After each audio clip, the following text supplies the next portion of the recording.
মক্কার পার্লামেন্টের প্রাইম মিনিস্টারকে কথা বলেন। আর ক্যাবিনেট মেম্বারদের মধ্যে ছিল উতবা, শাইবা, ওয়ালিদ ইবনে মুগীরা, আবু সুফিয়ান, এরা ছিল ক্যাবিনেট মিনিস্টার।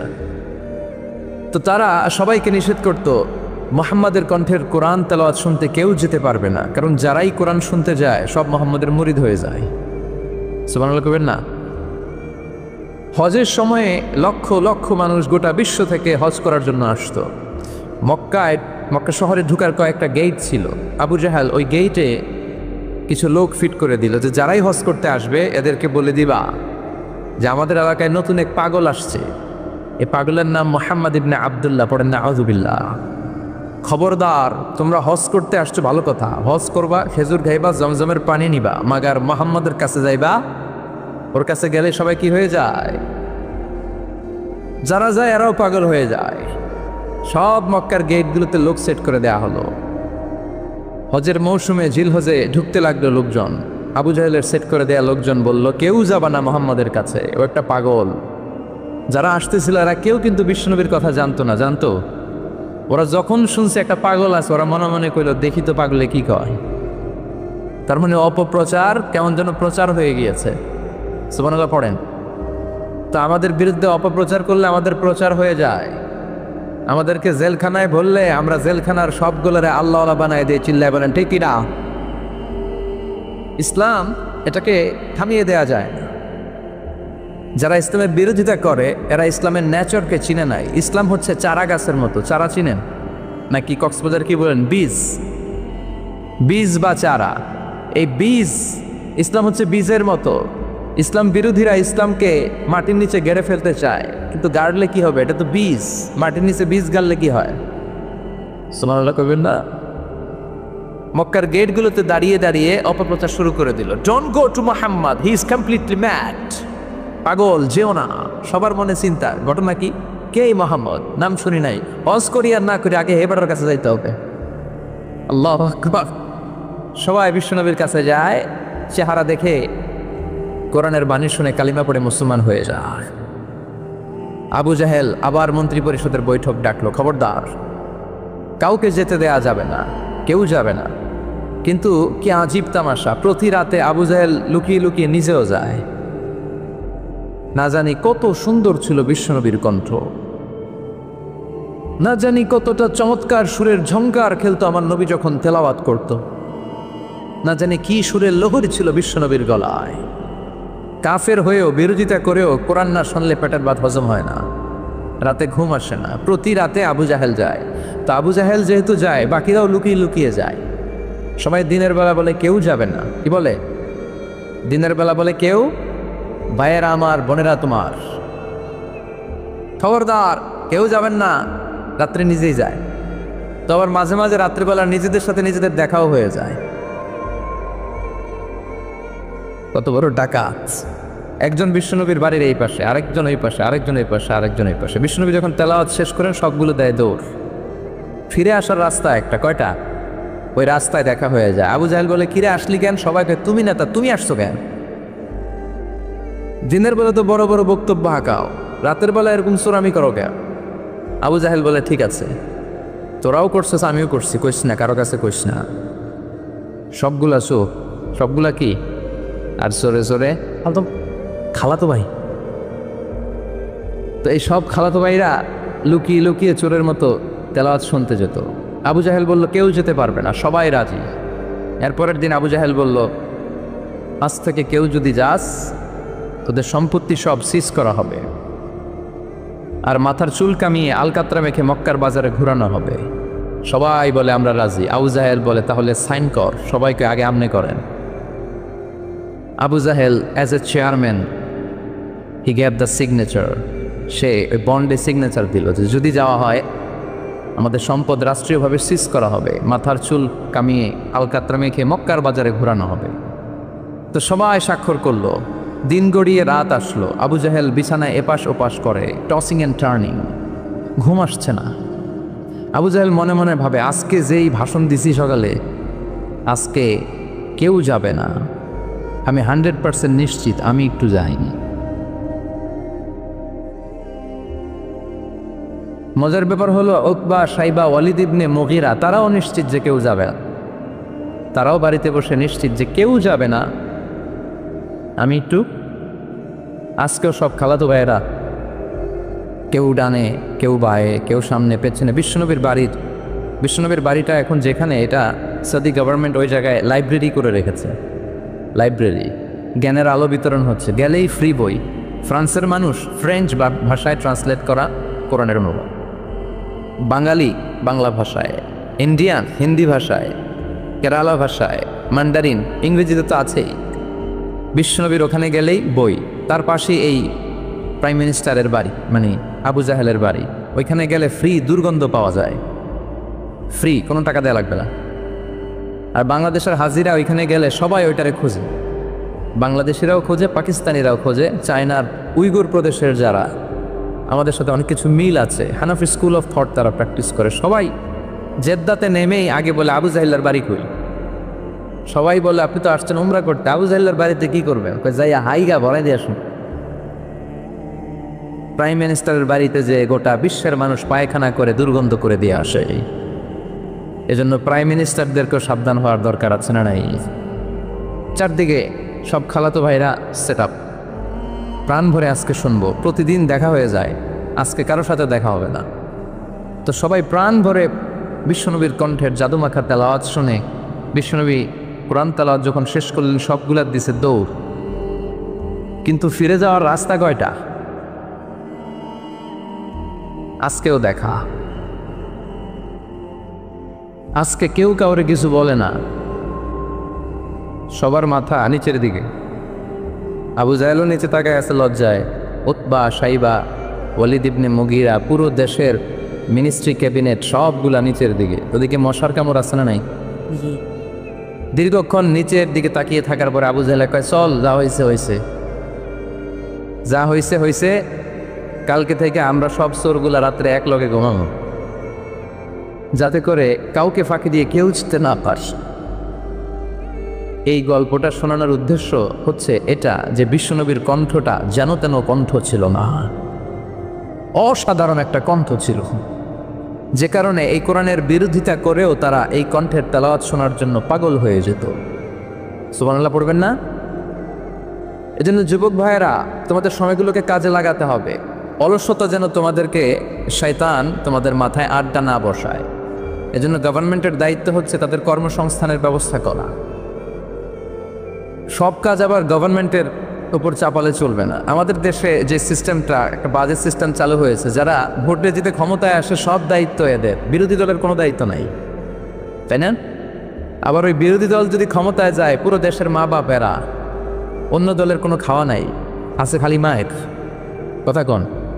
আবার নির্বাচনে হাইরা গেলে ওরা খায় মায়ের, আমরা খালি মারামারি দেখি রেসলিং টিভিতে, আচ্ছা না নাই? তো এটা ঠিক না। কেউ সরকার গঠন করলে তাদের উচিত বিরোধী দলের মধ্যে যারা ক্যাপাবল, লিডারশিপ কোয়ালিটি আছে তাদেরকে নিয়েও কাজ করা। হ্যাঁ, লিডারশিপ আমাদের থাকবে, প্রধানমন্ত্রী আমরা গঠন করব, কিন্তু বিরোধী দলের যে এত বড় অক্সিলিয়ারি ফোর্স, এত বড় লক্ষ লক্ষ মানুষ জনসভায় তারা যুক্ত হয়, ওদের বিরুদ্ধে জেল জরিমানা দিয়ে আমার দেশের কি লাভ? কথা বলেন, দেশটা আমাদের সবার না? নাকি বিরোধী দলে গেলে আর দেশের জন্য মায়া নাই, সব দায়িত্ব সরকারের? আসেন এগুলো থেকে বেরিয়ে আসি। আসবেন? আপনাদের সিদ্ধান্তই পারে এই বাজে প্র্যাকটিস থেকে আমার দেশটারে হেফাজত করতে। সবাই রাজি আছেন তো? এজন্য গভর্নমেন্টের উচিত এই বেকারত্ব দূর করা। এলাকার যারা বিজনেস ম্যাগনেট আছে তাদের উচিত বেকারত্ব দূর করে দেয়া। বেকারত্ব দূর করে দেওয়ার মতো সওয়াবের কাজ পৃথিবীতে নাই। সুবহানাল্লাহ পড়ে। অনেকে মনে করে নামাজ পড়লেই সওয়াব, রোজা রাখলেই সওয়াব। না, আপনি যদি একজনের কর্মসংস্থানের ব্যবস্থা করে দেন, তার মাধ্যমে যদি ফ্যামিলিটা চলে, এর চেয়ে বড় সওয়াবের কাজ আর নাই। একজন অসুস্থ, রক্ত দরকার, গা থেকে রক্ত দিয়ে দিলেন, এর চেয়ে সওয়াবের কাজ আছে? এক জায়গায় গাছ লাগিয়ে দিলেন, রোহিঙ্গার ভাইয়েরা না খেয়ে মরে, টিউবওয়েল লাগিয়ে দিলেন, এর চেয়ে বড় ইবাদতের কাজ আর আছে? কথা বলেন। এজন্য ইসলামটাকে সামগ্রিকভাবে বুঝতে হবে। আল্লাহ তুমি তৌফিক দাও। আরও জোরে পড়েন আমি। উখিয়া উপজেলার অন্তর্গত রাজা পালং ইউনিয়নের আজকের এই প্রোগ্রাম 2 দিন ব্যাপী। সভাপতি আলহাজ মাওলানা AKM আবুল হাসান আলী সাহেব, প্রিন্সিপাল, রাজা পালং ফাজিল ডিগ্রি মাদ্রাসা। হুজুর আসছে? আপনি মাশাআল্লাহ, হুজুর চলে আসছে। মাওলানা আব্দুর রহিম খতিব, তুরবিল কেন্দ্রীয় জামে মসজিদ। গতকাল কথা বলেছেন মাওলানা মোল্লা নাজিমউদ্দিন সাহেব, ছিলেন আপনারা? বৃষ্টি হয়েছে না? বৃষ্টি হয়েছিল, আসছিলেন? বৃষ্টি ও রহমত, ঠিক কিনা? বৃষ্টি পাঠায় কে? বৃষ্টির মালিক কে? বিশ্বনবী আকাশে মেঘ দেখলে বলতেন আল্লাহুম্মা সাইয়্যিবান নাফিআন, হে আল্লাহ তুমি ভালো বৃষ্টি দাও।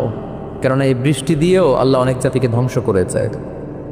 বৃষ্টি দিয়ে মানে অতিবৃষ্টি দিয়ে আল্লাহ বন্যা দিয়ে গোটা দুনিয়াটাকে ভাসিয়ে দিতে পারে কি পারে না। এজন্য মেঘ দেখলে এত আনন্দিত হয়েন না, বৃষ্টি দেখলে অনেকে গান বাজায়, আছে না নাই?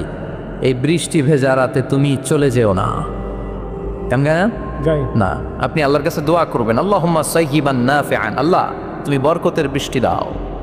আল্লাহুম্মা গাইসান মুগীসান মারিআন মুরিআন নাফিআন গায়রা দার। বিষ্ণুই পড়তেন আল্লাহ এই বৃষ্টিটা যেন উপকারী হয়, এই বৃষ্টি থেকে যেন ঘাস লতা পাতা কিছু পায়, এই বৃষ্টিটা যেন আমাদের জন্য বরকতময় হয়, যেন কল্যাণময় হয়, কোনো ক্ষতির কারণ যেন না হয়, তুমি কবুল করো। আবার বেশি বৃষ্টি হলে বিষ্ণুনবী দোয়া করতেন আল্লাহুম্মা হাওয়ালাইনা ওয়ালা আলাইনা, আল্লাহ আমাদের এলাকায় আর বৃষ্টি দিও না, আমাদের চারিপাশে দাও। এই দোয়াগুলো পড়ার দরকার আছে না নাই? আল্লাহ যা বৃষ্টি দিবে এটা যেন আমাদের কল্যাণ হয়, আমরা পড়ি আমি। আজকে হচ্ছে দ্বিতীয় রজনী, আজকে আমরা ইনশাআল্লাহ কোরআন থেকে কথা শুনবো। মহিলাদের জন্য প্রজেক্টরের মাধ্যমে মাহফিল দেখার ব্যবস্থা আছে। যারা এই প্রোগ্রামের সাথে সম্পৃক্ত আল্লাহ তাদের সবাইকে কবুল করুন। আসুন আমরা ফরমালি আল্লাহকে একটা থ্যাঙ্কস জানাই, ধন্যবাদ জানাই। আমরা হৃদয় নিংড়ানো মনের সবটুকুন ভালোবাসাকে উজাড় করে দিয়ে সিংহ শার্দুলের মতো গর্জন করে আকাশ বাতাস প্রকম্পিত করে মন প্রাণ বুক মুখ একসাথে করে দেহের সবটুকুন শক্তি গলার মাঝ বরাবর এনে চিৎকার করে পড়ি কালিমাতু শুকুর আলহামদুলিল্লাহ। সবাই পড়েন রব্বানা লাকাল হামদ হামদান কাসীরান তাইয়িবান মুবারাকান ফীহি ইয়া রাব্বি লাকাল হামদু কামা ইয়ানবাগি লিজালালি ওয়াজহিকা ওয়া আযীমি সুলতানিকা লাকাল হামদু বিল ঈমান লাকাল হামদু বিল ইসলাম লাকাল হামদু বিল কোরআন। আমরা প্রশংসা করলাম কার? সব জায়গায় প্রশংসা করব কার? তাহলে নেয়ামত দিয়ে আমাদেরকে সিক্ত করবে কে? আমাদের জীবনগুলোকে শান্তিময় আনন্দময় করবে কে? বেশি বেশি আমরা আল্লাহর প্রশংসা করব। রাজি আছেন তো? সবাই রাজি? আল্লাহ তুমি কবুল করো। আজকে আমরা যে বইটা থেকে কথা শুনবো, বলেন তো বইটার নাম কি? আরো জোরে বলেন, কি নাম? আমি এই বইটার একটা ছোট্ট সূরা, সেখান থেকে দুটি আয়াত আমার খুতবায় তেলাওয়াত করেছি। সূরাটি হচ্ছে সূরাতুল আ'লা। সূরাতুল আ'লার 16 এবং 17 নম্বর আয়াত আমি তেলাওয়াত করেছি। এই আয়াতের আলোকে আমি আপনাদের সাথে কিছু কথা শেয়ার করবার চেষ্টা করব, পড়েন ইনশাআল্লাহ। এই আয়াতে আল্লাহ বুঝাতে চেয়েছেন এই পৃথিবীটাকে এত বড় মনে করো না। You have to go back to your lord. তোমাকে তোমার রবের কাছে ফিরে যেতে হবে। এই দিন না, আরো দিন আছে, খেলা হবে, সেদিন খেলা হবে, ফাইনাল খেলা। ওই খেলার জন্য আমরা অপেক্ষা করছি। এই পৃথিবীতে ক্ষণিকের জন্য আমরা এসেছি, হ্যাঁ, very short period of time. আসল সময় শুরু হবে সেদিন, কিয়ামতের দিনটাই, যেদিন আমরা উলঙ্গ হয়ে দাঁড়াবো। সূর্যটা মাথার কাছে চলে আসবে, সূর্যের তীব্র তাপে মাথার মগজগুলো গলে গলে নাকের ছিদ্র আর কানের ছিদ্র দিয়ে বেয়ে বেয়ে পড়বে। জিহ্বাটা কুকুরের মতো তৃষ্ণায় বের হয়ে নাভির সামনে এসে ঝুলতে থাকবে, কুকুর যেমনি ঝুলায়। সবাই তৃষ্ণার্ত, ক্ষুধার্ত, ঘর্মাক্ত, পেরেশান, চিৎকার চেঁচামেচি, কান্না বিলাপ। সবার মুখে একটাই আওয়াজ, আল্লাহ আমার বাঁচাও। ওই দিনের জিকিরের নাম কি? বাঁচাও। সবাই বলেন ওই দিনের জিকিরের নাম কি? রব্বুল আলামিন বলেন, ওই কঠিনতম দিনে যদি বাঁচতে চাও, দুনিয়ার মায়াকে ভুলে যাও, আখিরাতের জন্য প্রস্তুতি নিয়ে ফেলো। বাল তুসিরুনাল হায়াতাদ দুনিয়া ওয়াল আখিরাতু খায়রুন ওয়া আবকা। তোমরা এই দুনিয়ার জীবনটারে অনেক বড় মনে করো এটাই আসল। আল্লাহ বলে এটা আসল না, এটা নকল। আসল হচ্ছে আখিরাত, ঠিক কিনা? এই দুনিয়ার জীবন হলো স্থায়ী, আখিরাতের জীবন হলো চিরস্থায়ী জীবন। এই দুনিয়ার জীবনটা উত্তম নয়, আখিরাতের জীবনটা উত্তম। কার কথা? বল তুসিরুনাল হায়াতাদ দুনিয়া। তোমরা এই দুনিয়ার জীবনকে বড় মনে করো, দুনিয়া করো। তোমরা আব্দুল্লাহ না হয়ে আব্দুদ দুনিয়া হয়েছ, আল্লাহর দাস হও নাই, দুনিয়ার দাস হয়েছ। তোমরা দুনিয়া দুনিয়া করো, দুনিয়াটা ক্ষণস্থায়ী, চিরস্থায়ী হচ্ছে আখিরাত। কার কথা? এজন্য আল্লাহ বললেন ওয়ালাল আখিরাতু খায়রুল লাকা মিনাল উলা। ও নবী, দুনিয়া নয় আখিরাত আপনার জন্য উত্তম। সুবহানাল্লাহ। আখিরাত এটা সেরা, এটা স্থায়ী, এটা উত্তম, দুনিয়াটা নয়। You prioritise this life in this world, but the life after death much more better than this worldly life. এই দুনিয়াকে তুমি বড় মনে করো, দুনিয়াটাই সব মনে করো, দুনিয়াটাই সব নয়, আরো বড় জগৎ আছে না নাই? এই দুনিয়াটা আসলে একটা মোহ। এটা কি? একটা খেলার মধ্যে আমরা পড়ে আছি, মোহাচ্ছন্ন, লোভাতুর হয়ে আছি। চাকচিক্যময় দুনিয়া দেখে এর পরীক্ষার ভেতরে পড়ে আখিরাতকে আমরা ভুলিয়ে গিয়েছি। আর আল্লাহ বলেছেন দুনিয়া নয়, শ্রেষ্ঠ হলো আখিরাত। ওই আখিরাতের জন্য তোমরা সামান জোগাড় করো। চিল্লায় বলেন ঠিক কিনা? আবার আল্লাহ বললেন এই দুনিয়ার জীবনটা হলো মাতাউল গুরুর, ওয়া মাল হায়াতুদ দুনিয়া ইল্লা মাতাউল গুরুর। দুনিয়ার জীবনটা হলো সাময়িক ভোগের সামগ্রী, সাময়িক ভোগের বিষয়। আজ আছে কাল নাই, হাতের ময়লা, ঝেড়ে দিলে সব শেষ। ঠিক কিনা? আবার আল্লাহ বললেন এই দুনিয়ার জীবন হলো লাইবুন ওয়া লাহবুন, ওয়া মাল হায়াতুদ দুনিয়া ইল্লা লাইবুন ওয়া লাহবুন। দুনিয়ার জীবন হলো খেল তামাশা, মরলে সব শেষ হয়ে যাবে। চিল্লায় বলেন ঠিক কিনা? ওরে এভবের রঙ্গ হবে যে ভঙ্গ, সবই সাধেরই অঙ্গ তোমার মাটিতে মিলাবে, জন্মিলে মরিতে হবে। ঠিক কিনা? মাটিতে মিলিয়ে যাবে, কিচ্ছু থাকবে না, লাশ হয়ে যাবে, খুঁজেও পাওয়া যাবে না। আবার আল্লাহ বললেন এই দুনিয়ার দৃষ্টান্ত হলো কামা ইন আনজালনাহু মিনাস সামা। এই দুনিয়ার জীবন আকাশ থেকে পাঠানো পানির মতো। এই পানি দিয়ে দুনিয়াতে গাছ হয়, একদিন গাছগুলো মরে যায়, ভুসি হয়ে যায়, বাতাসের এক ঝাপটায় ভুসিগুলো কই যায়, খুঁজেই পাওয়া যায় না। ঠিক কিনা? কোথায় যে চলে যাবে দুনিয়ার জীবন খুঁজেই পাওয়া যাবে না। টিকে থাকবে, অবশিষ্ট থাকবে, আজীবনের জন্য অপেক্ষা করবে একটা কাল, সেটা হচ্ছে আখিরাত। চিল্লায় বলেন ঠিক কিনা? আমরা লোভের মধ্যে পড়ে আছি, মোহাচ্ছন্ন। কখন যে ডাক চলে আসবে আমরা জানি। চিল্লায় বলেন জানি। একদিন মাটির ভেতরে হবে ঘরে মন আমার, কেন বান্ধ দালান ঘরে মন আমার, কেন বান্ধ দালান ঘর। প্রাণ পাখি উড়ে যাবে পিঞ্জর ছেড়ে, ধরা ধামে সবই রবে, তুমি যাবে চলে। বন্ধু বান্ধব যত, মাতা পিতা দ্বারা সুত, সবই হবে তোমার পরে মন আমার, কেন বান্ধ দালান ঘর। একদিন মাটির ভেতরে হবে ঘরে মন আমার, কেন বান্ধ দালান ঘরে মন আমার, কেন বান্ধ দালান ঘর। চিল্লায় বলেন ঠিক কিনা? ওমাল হায়াতুদ দুনিয়া ইল্লা মাতাউল গুরুর। দুনিয়ার জীবনটা এটা ভোগের সামগ্রী, আজ আছে কাল নাই, কখন যে চলে যেতে হবে কেউ জানি না। আপনাদের এই মাহফিলে আসার আগ দিয়ে এই কিছু সামনে কি রাস্তা যেন বলে এটাকে, এই করুলিয়া বাস স্ট্যান্ডের এদিকেই আমার প্রাইভেট কার যখন যাচ্ছে, আমরা যখন যাচ্ছি, হুট করে আরেকটা গাড়ি এসে একজনকে ধাক্কা মারলো। হুন্ডা গেল একদিকে, সে গেল একদিকে। হঠাৎ দেখি মাথা দিয়ে ফিনকি দিয়ে রক্ত বেরোচ্ছে, আবছা অন্ধকার, গাড়ির আলোতে দেখা যাচ্ছে ফিনকি দিয়ে রক্ত, এরকম রাস্তার পাশ দিয়ে রক্ত বেয়ে বেয়ে পড়ছে। মুহূর্তের মধ্যে এক ধাক্কায় নাই। তার কত চিন্তা ছিল, কত প্ল্যান ছিল জীবন নিয়ে, সুন্দর সংসার করবে, বাবা মার মুখ খুশি করবে, সমাজের জন্য অনেক কিছু উপহার দিবে, সামনে নির্বাচন আসতেছে, এটা নিয়ে তার মাথায় টেনশন ছিল না? কে আসবে ক্ষমতায়, কত উৎসব, কত আমেজ, কিন্তু নাই, সব ভঙ্গ করে দিল কে? আজকে রাতে আমাদের এরকম ঘটতে পারে কি পারে না? এই মাহফিল থেকে সহি সালামতে বাসায় ফিরতে পারবো গ্যারান্টি লেটার আছে নাকি? আরো আধা ঘন্টা বাঁচবো গ্যারান্টি? আরো 10 মিনিট শ্বাস যেটা নিলাম এটা ফেলতে পারবো গ্যারান্টি? কথা বলেন। আমাল হায়াতুদ দুনিয়া ইল্লা মাতাউল গুরুর। আল্লাহ বললেন এটা ভোগের সামগ্রী।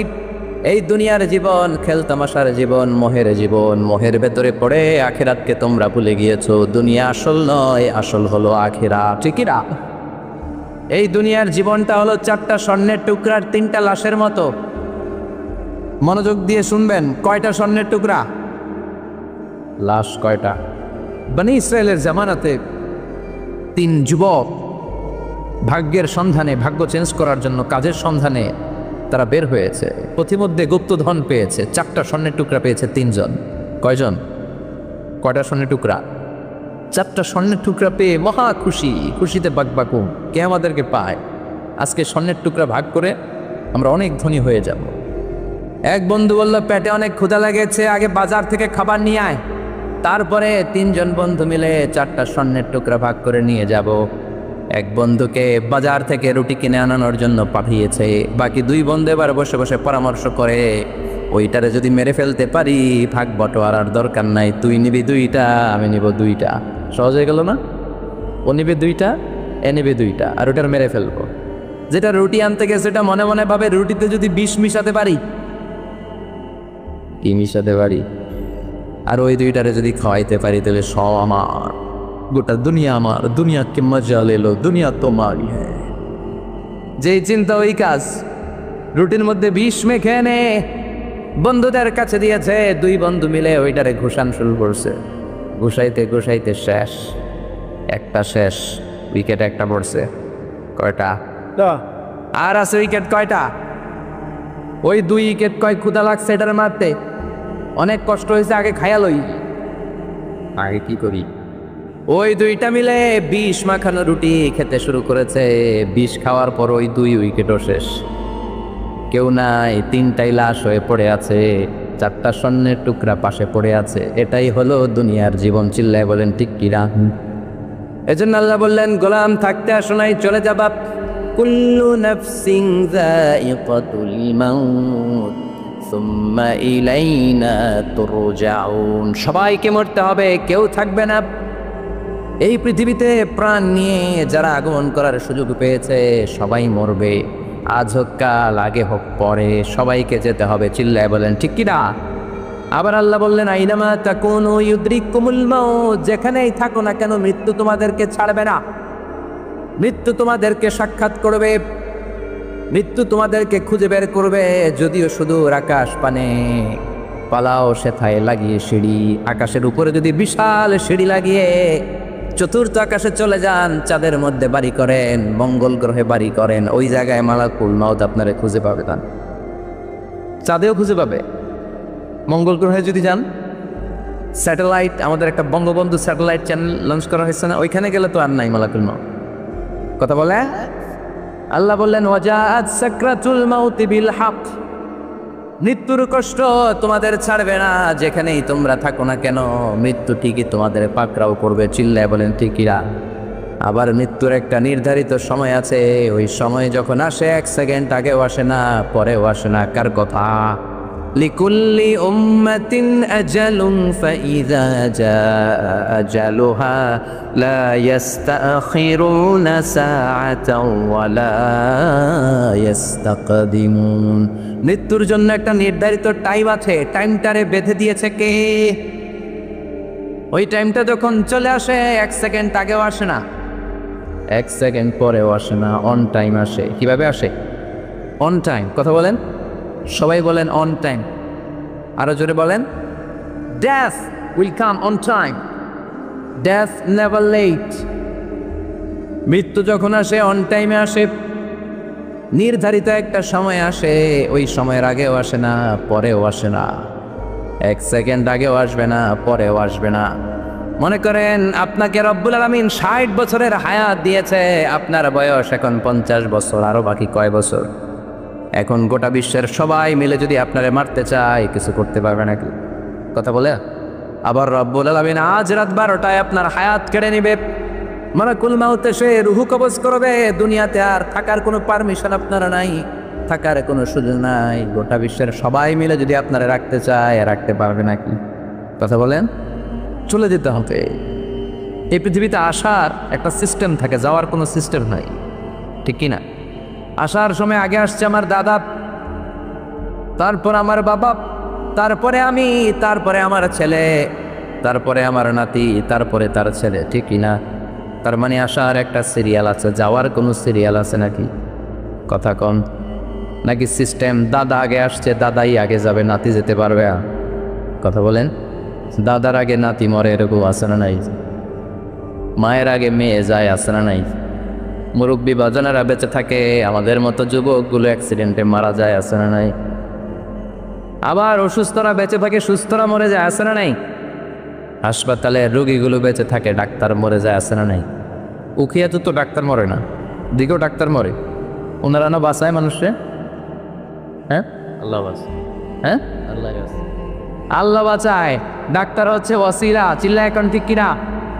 তার মানে এই মরণের একটা সিরিয়াল, দুনিয়ার থেকে চলে যাওয়ার কোনো সিরিয়াল থাকে না, মরে যাওয়ার সিরিয়াল থাকে না, আসার একটা সিরিয়াল থাকে, যাওয়ার কোনো সিরিয়াল থাকে না, কি বলেন? জোরে বলেন। আবার চলে যাওয়ার কোনো ভরসা নাই, 1 সেকেন্ডের মধ্যে সব হয়ে যায়। একটা সঙ্গীত আছে না, 1 সেকেন্ডের নাই ভরসা, ভঙ্গ হবে রং তামাশা, চক্ষু বুঝিলে হায়রে দম ফুরাইলে, চিল্লায় বলেন ঠিক কিনা? হায়রে মানুষ রঙিন ফানুষ, দম ফুরাইলে তবু তো ভাই কারোরই নাই একটুখানি, কথা কয় না? হায়রে মানুষ রঙিন ফানুষ, রঙিন ফানুষ, হায়রে মানুষ, চিল্লায় বলেন ঠিক কিনা? যে কোনো সময় চলে যায়। এই গানের যিনি সিঙ্গার ছিলেন, আমরা তখন ছোট, ফিরোজ শাহ বা ফিরোজ শাহ নামের, 1 সেকেন্ডের নাই ভরসা, ভঙ্গ হবে রং তামাশা, চক্ষু বুঝিলে হায়রে দম ফুরাইলে। এই গানটা উনি গাইতে গাইতে স্টেজে মারা গিয়েছিলেন, দেখেন নাই? মুরব্বীরা জানবেন। তার মানে মৃত্যুর গান গেতে গেতেও অনেকে মৃত্যুবরণ করে, এরকম আছে না নাই? অনেকে খাওয়ার টেবিলে বসে মারা যায়, আছে না নাই? ফুটবলার ফুটবল খেলতে খেলতে মরছে, দেখেন নাই? ক্রিকেট খেলতে খেলতে মরা যায়, আছে না নাই? রেসলিং খেলতে খেলতে মারা যায়, দেখেন নাই? হ্যাঁ, এরকম ভিডিও দেখা যায় যে প্রতিপক্ষকে রেসলিং খেলায় মারতে মারতে শেষ, এখনই জিতে যাবে, হঠাৎ করে তাকায়, কিচ্ছু বোঝে না, হঠাৎ করে জামিনে উল্টে পড়ে যায়, রেফারি এসে মাটিতে বাড়ি মারে, আর লড়ে না, আছে না? রেফারি কি করে? মাটিতে বাড়ি মারে, এতক্ষণ সে জিতে যায়, এখন আর নড়েই না। তাকাতে তাকাতে দুনিয়া থেকে নাই। অনেক টেলিভিশনের নিউজ রিপোর্টার রিপোর্ট করতে করতে নাই, দম ফুরাইলে শেষ হয়ে যায়। অনেকে অ্যাক্সিডেন্টে মরে, সড়ক দুর্ঘটনায়, অনেকে বিমান দুর্ঘটনায় মরে, আকাশে মরে না? অনেকে পানিতে ডুবে মরে, অনেকে আগুনে পুড়ে মরে, অনেকে ক্রস ফায়ারে মরে, আছে না নাই? আবার অনেকে রাত্রিবেলা বিছানায় ঘুমোতে যায়, সকালে আর ওঠে না। কত ধরনের মরণ। আল্লাহ তুমি আমাদেরকে ভালো মরণ দিও, ইমানি মরণ দিও। ইমানের পথে অবিচল থেকে আমার মরণ যেন হয়, ইমানের পথে অবিচল থেকে আমার মরণ যেন হয়। তোমারই কাছে মিনতি আমার, তোমারই কাছে মিনতি আমার, মহামহিম দয়াময়।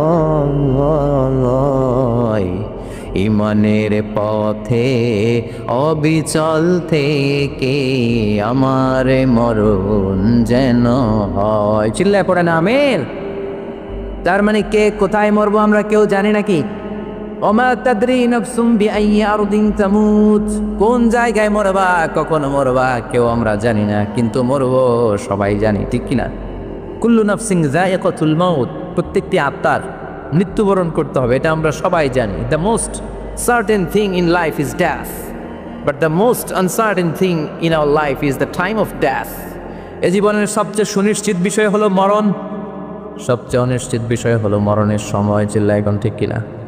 মরবো যে আমরা সবাই জানি, কিন্তু কোথায় মরবো আমরা কেউ জানি? জানি আমরা সবাইকেই মরতে হয়, জন্মালেই মরতে হবে, চলে যেতে হবে, থাকা যাবে না। এটাই হলো পৃথিবীর পদ্ধতি। জীবনের সবচাইতে নির্মম ঘটনা হচ্ছে মরণ, সবচাইতে ভয়ঙ্কর অভিজ্ঞতা।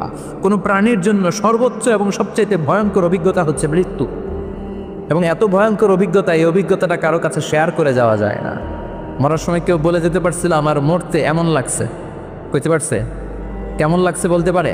বলা যায় না। তার আগেই চলে যেতে হয় শৈশব, কৈশোর, যৌবন, বার্ধক্য, প্রৌঢ়ত্ব, হ্যাঁ, বয়সের ছাপ, কালো চুল দাড়ি সাদা হয়ে যাওয়া, দাড়ি চুলের শুভ্রতা, দুর্বলতা।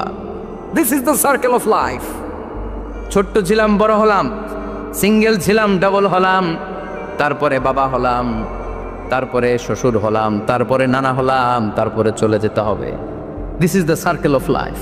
চিল্লায় বলেন ঠিক কিনা?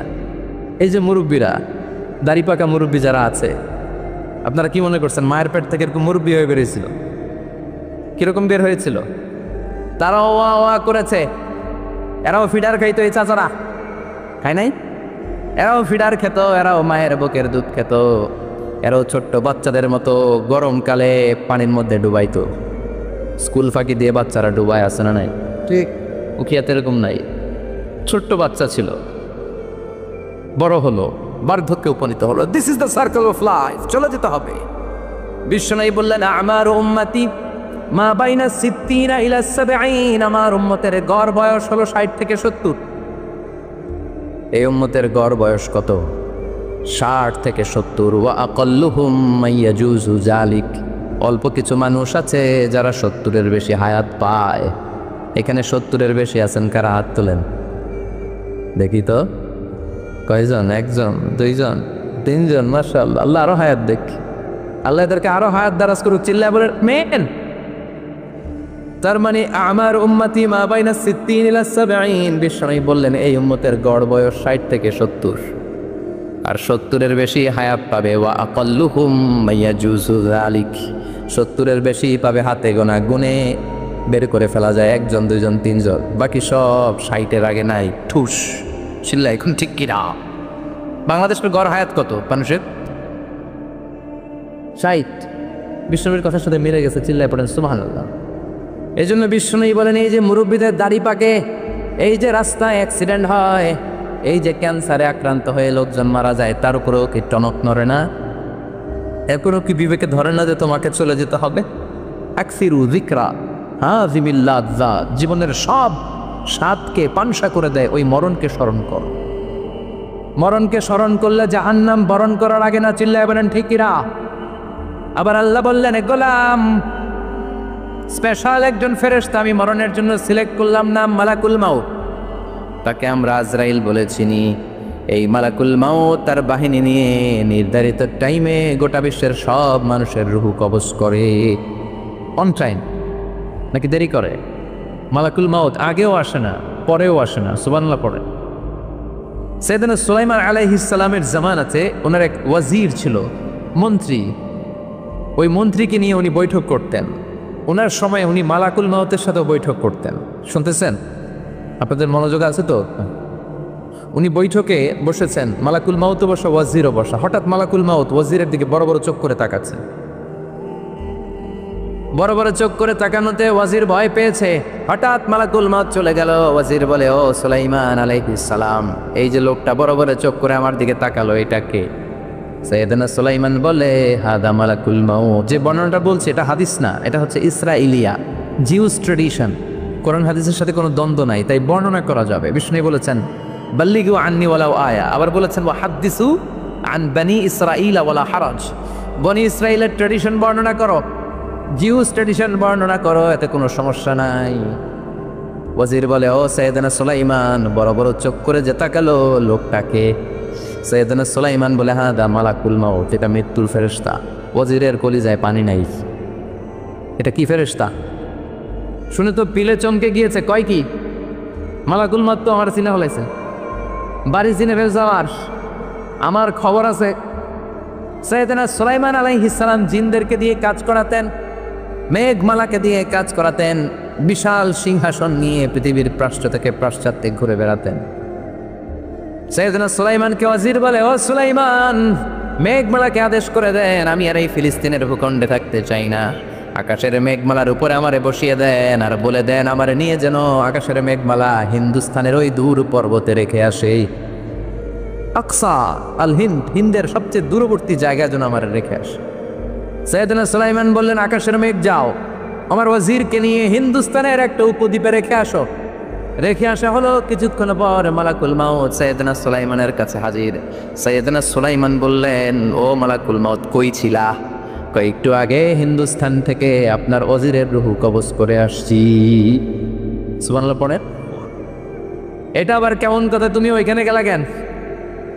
কয় রব্বুল আলামিন কিছুক্ষণ আগে আমার কাছে পায়গাম পাঠিয়েছে, যাও সাইয়েদনা সুলাইমানের ওয়াজিরের রুহুটা কবজ করো। কবজ করার জায়গা হলো হিন্দুস্তানের উপদ্বীপ। কোন জায়গায়? মালাকুল মাউত এসে দেখে সুলাইমান নবীর সাথে মিটিং করে। ওয়াজির কার সাথে মিটিং করে? সুলাইমান নবীর সাথে। কিন্তু ফরমানে লেখা রুহু কবজ করতে হবে কোথায়? হিন্দুস্তানে। সুবহানাল্লাহ কইবেন না? এই জন্য বড় বড় চোখ করে আমি তাকিয়েছি আর মনে মনে ভাবলাম, টাইম তো নাই, কারণ মৃত্যু তো অন টাইমে হতে হয়, এখনই ওর রুহু কবজ করতে হবে। কেমন করে ওইখানে যাবে আমি জানি না, আমি আগে চলে যাই। মালাকুল মাউত চলে গেল, যে দেখে ওই জায়গায় ওয়াজিরও হাজির। সাথে সাথে রুহু কবজ করে আল্লাহর কাছে চলে গিয়েছে। পড়েন সুবহানাল্লাহ। এজন্য আল্লাহ বললেন, মালাকুল মাউত আমি নির্ধারণ করে দিয়েছি, পৃথিবীর প্রতিটি মানুষ মালাকুল মাউতকে দেখবে, চাক্ষুষ দেখবে, ভালো হলেও দেখবে, খারাপ হলেও দেখবে। কার কথা? ভালো মানুষ যদি হয়, আল্লাহওয়ালা যদি হয়, ইসলাম প্রিয় যদি হয়, ডানপন্থী যদি হয়, মৃত্যুর সময় মালাকুল মাউত আলা সূরাতি শাবিন আলা আহসানি সূরা, একজন যুবকের আকৃতিতে চমৎকার ধবধবে সাদা একটা জুব্বা পরে, জান্নাত থেকে জান্নাতি কাফন নিয়ে, হানুত মিন হানুতিল জান্নাত, জান্নাতের সুগন্ধি নিয়ে মুমূর্ষু রোগীর মাথার সামনে এসে বসে যায় আর দেহটার ইঙ্গিত করে বলে, ইয়া আইয়াতুহান নাফসুত তাইয়্যিবা, ও পবিত্র আত্মা। আরেক বর্ণনায় এসেছে, ইয়া আইয়াতুহান নাফসুল মুতমাইন্নাহ, ও প্রশান্ত আত্মা, উখরুজি ইলা মাগফিরাতিম মিনাল্লাহ, আল্লাহর ক্ষমার দিকে বের হয়ে আসো। উখরুজি ইলা মাগফিরাতিম মিনাল্লাহি ওয়া রিদওয়ান, আল্লাহর ক্ষমার সন্তুষ্টির দিকে রুহুটা বের হয়ে আসো। স্মুথলি বলার সাথে সাথে মুমিনের দেহ থেকে রুহুটা বের হয়ে আজরাইলের হাতে চলে যায়। স্মুথলি বলার সাথে সাথে স্বাচ্ছন্দ্যে আনন্দে মুমিনের দেহ থেকে রুহুটা সা করে বের হয়ে মালাকুল মাউতের হাতে এসে পড়ে। পড়েন সুবহানাল্লাহ। আল্লাহ এমন মৃত্যু তুমি আমাদের নসিবে রেখে দিও, চিৎকার করে পড়েন আমিন। আর যারা ইসলাম মানে নাই, আর যারা কোরআন মানে নাই, আর যারা দিন কায়েমের আন্দোলন করে নাই, দিনকে ভালোবাসে নাই, বামার রামপন্থী ছিল, নাস্তিক ছিল, ইসলাম বিরোধী ছিল, তাদের কাছেও মালাকুল মাউত আসে কি আসে না? চিল্লায় বলে না, আসে কি আসে না? তাদের কাছেও আসে, কিন্তু আলা সূরাতি আকবাহি রাজুল, একজনের চেহারা যত ভয়ঙ্কর হতে পারে, যত নিকৃষ্ট হতে পারে, এরকম ভয়ঙ্করতম নিকৃষ্ট দুর্গন্ধওয়ালা একটা চেহারা নিয়ে আসে। রিজলাহু ফিল আরদ, পা থাকে জমিনে, রাসুহু ফিস সামা, হাদিসের বর্ণনা, পা দুইটা জমিনে, মাথা আকাশে। এসে দমক দিয়ে জালিমের মাথার সামনে এসে বলে, ইয়া আইয়াতুহান নাফসুল খাবিসা, হে পাপাত্তা, হে অপবিত্র আত্মা, উখরুজি ইলা সাখাতিল্লাহি ওয়া গাদাবিহি, আল্লাহর রাগের দিকে, আল্লাহর অসন্তুষ্টির দিকে বের হয়ে আয়। মালাকুল মাউতের এই অর্ডার পাওয়ার সাথে সাথে রুহুটা কিন্তু বের হয় না। মুমিনের রুহুকে ডাক দিলে যেমনি স্মুথলি বের হয়, কাফিরের রুহু এভাবে বের হয় না। কথা বলেন। রুহুটা ডানে যায়, ফাতাতাফাররাক, একবার রুহুটা ডানে যায়, আবার রুহুটা বায়ে যায়, আবার সামনে যায়, পায়ে যায়, হাতের মধ্যে ঢুকে ডানে বায়ে যায়। মালাকুল মাউত আবার ধমক দিয়ে বলে, ইয়া আইয়াতুহান নাফসুল খাবিসা, পাপাত্তা বের হয়ে আয়। রুহুটা আবার ডানে যায়, বায়ে যায়, সামনে যায়, পেছনে যায়। এবার ঘপাস করে মালাকুল মাউত রুহুকে ধরে টান মারে। সারা দেহটা থেকে প্রাণ রস সিক্ত করতে করতে দেহ থেকে রুহুটাকে টেনে হিচড়ে বের করে আনে। আর মুমূর্ষু রোগীটা চিৎকার মারতে থাকে। পড়েন না আউযুবিল্লাহ। একটা জীবন্ত ছাগলের চামড়াগুলো জবাই না দিয়ে কেউ যদি টেনে টেনে বের করে, ছাগল জবাই হয় নাই কিন্তু চামড়া এক পাশ থেকে টেনে টেনে টেনে হিচড়ে আপনি গা থেকে বের করলে যত কষ্ট হয়, এর চেয়েও বেশি কষ্ট দিয়ে মালাকুল মাউত বামপন্থী আর কাফেরদের রুহুটা দেহ থেকে বের করে আনে। পড়েন না আউযুবিল্লাহ। আমাদের রুহুটা যেন আল্লাহ, মুমিনদের রুহু আপনি যেভাবে কবজ করান, ওইভাবে যেন আমাদের রুহুটা বের হয়ে আসে। আরো ধরে মিন এজন্য আল্লাহ বললেন বাল তুসিরুনাল হায়াতাদ দুনিয়া ওয়াল আখিরাতু খায়রুন ওয়া আবকা। পাগলের মতো মোহাচ্ছন্ন হয়ে এই দুনিয়াটার পেছনে ছুটে বেড়াও, এই দুনিয়া আসল নয়, আখিরাত হলো আসল। চিল্লায় বলেন ঠিক কিনা? অস্থির, আমরা অস্থির, আমরা ব্যস্ত দুনিয়ার লোভে আর মোহে পড়ে আমাদেরকে যে মরতে হবে, চলে যে যেতে হবে, এটা ভাবার সময়ই আমাদের নাই। চিল্লাই কর ঠিক কিনা? এজন্য বলা হয় মুতু ক্বাবলান তামুতু, মরার আগে একবার মরো। হাসিবু ক্বাবলান তুহাসাবু আলাইক, তোমার হিসাব কিয়ামতের দিন করার আগে তুমি তোমার হিসাব করো। জীবনে কি কি পাপ করেছি আমি জানি, আমার চেয়ে ভালো কেউ জানে না। চিল্লায় বলেন ঠিক কিনা? কি কি অন্যায় করেছি আমার হৃদয়ের মধ্যে কথাগুলো আছে না নাই? পৃথিবীর কেউ না জানলেও আমি জানি কি জানি না? পৃথিবী না জানুক আমি তো জানি, আমি কি পাপ করেছি হায়।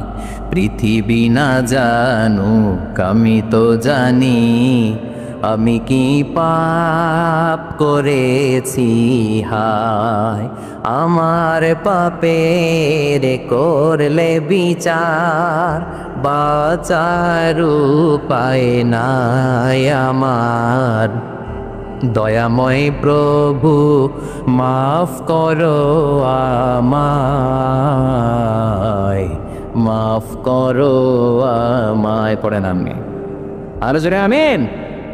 এজন্য হাসিবু ক্বাবলান তুহাসাবু আলাইক, তোমার হিসাব বসার আগে নিজে হিসাব করো কি কি করলা। আসল মরণের দিন শটান হয়ে তো শুয়ে পড়ো ভাই, মরার আগে আরেকবার মরো। মরার আগে আরেকবার কি করবে? কথা বলেন, মরার আগে কি করতে হবে? হঠাৎ একদিন বিছানায় শটান হয়ে শুয়ে যান, চক্ষুটা বন্ধ করেন, ভাবেন মরে গিয়েছেন, এই তোমার কুলমাউত চলে এসে রুহুটা নিয়ে গেল।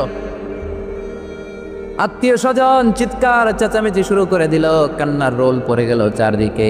মাইকের মধ্য দিয়ে, মসজিদের মাইকে অ্যানাউন্স হয়, অমুক এলাকার নিবাসী অমুক ভাই আমাদের মধ্যে দুনিয়ায় নাই, তার জানাজা হবে এশার নামাজের পর। সবাই এসে রুহের মাগফিরাত করে, সবাই আপনারে দেখতে আসবে, কেঁদে কেঁদে লোকজন আপনারে কবর দিতে আসবে। চিল্লায় বলেন ঠিক কিনা? কেঁদে কেঁদে সবাই আসবে, দেখার জন্য আসবে। ছেলেগুলো কাঁদবে, স্ত্রী কাঁদবে, বাবা মা কাঁদবে, বন্ধু বান্ধব কাঁদবে, আর ঘরের মধ্যে রাখা হবে না। এবার আপনাকে গোসল দেওয়ার পালা। চক্ষু বন্ধ করে চিন্তার দরকার আছে না নাই? কথা বলেন। হঠাৎ করে হঠাৎ করে শুনবি একদিন আমার মৃত্যুর খবর। কেঁদে কেঁদে আসবে সবাই দিতে আমায় কবর, দিতে আমায় কবর। ঠিক কিনা? একটু চোখটা বন্ধ করে ভাবেন, আপনাকে গোসল দেয়া হবে, জামাগুলো খোলা হবে। এত টাকা দিয়ে যে দামি গোসলখানা টাইলস লাগিয়ে ঘরে বানালেন, আপনার শেষ গোসলটা কি ওই দামি গোসলখানায় হবে? লাশ যেখানে দোয়া হয় ওই জায়গায় দোয়া হবে, আপনাকে কাফন পরানো হবে। আপনার কলিজার টুকরা ছোট বাচ্চাটারে বলা হবে আব্বু দেখে যাও তোমার বাবারে শেষবারের মতো দেখো। আপনার বাবা মা শেষবারের মতো একটা নজর দিয়ে আপনার চেহারাটা দেখে নিবে। বন্ধু বান্ধবরা শেষবারের মতো একবার আপনারে দেখে নিবে, জানাজার জায়গায় নেওয়া হবে। হবে না এই ঘটনাটা আমাদের? হ্যাঁ, হবে কি না? হাজার হাজার মানুষ শেষ বিদায় দেওয়ার জন্য আসবে। চারটা তাকবীর দিয়ে ইমাম নামাজ শুরু করবে, আল্লাহু আকবার, আল্লাহু আকবার, আল্লাহু আকবার, আল্লাহু আকবার বলে নামাজ শুরু করবে। নামাজ শেষ, এবার পালকিতে করে কবরে যাওয়ার পালা। যেতেই হবে, যেতেই হবে। পালকিতে করে লোকজন নিতে শুরু করবে কবরস্থানের ওই জায়গায় যেখানে মানুষ বছরে মানুষ না মরলে যায় না, ওই গহীন নিঝুম কবরস্থানে ঢুকানো হবে। পালঙ্ক থেকে নামিয়ে আপনার জন্য করে রাখা আগ থেকে কবরটার মধ্যে শুইয়ে দেয়া হবে। উপরে বাঁশ দিয়ে ছাউনি, শেষবারের মতো সবাই দেখে বাঁশের ছাউনির উপরে মাটি চাপা দিবে। ঠিক কিনা? চলে যাবে সবাই, কেউ নাই, অন্ধকার, শুধু অন্ধকার। এই অন্ধকার যেন শেষ হতে চায় না। এই ঘটনা ঘটবে না আমাদের? কথা বলে ঘটবে কি না? এজন্য মরার আগে এগুলো চিন্তার দরকার আছে না নাই? মরার আগে আরেকবার মরার দরকার আছে না নাই? এজন্য রব্বুল আলামিন বলেন, বাল তুসিরুনাল হায়াতাদ দুনিয়া ওয়াল আখিরাতু খায়রুন ওয়া আবকা। এই দুনিয়ার জীবনটাকে তোমরা আসল জীবন মনে করো, এটা আসল জীবন নয়। আসল জীবন হলো কবরের জীবন। চিল্লায় বলেন ঠিক কি না? আল্লাহ তোমার এই দুনিয়া, আল্লাহ তোমার এই দুনিয়ায় কেউ আসে কেউ চলে যায়, তবু তোমার ভয়ে কারো কাঁদে না হৃদয়। এই দুনিয়াতে আমার বদলে গেল মন।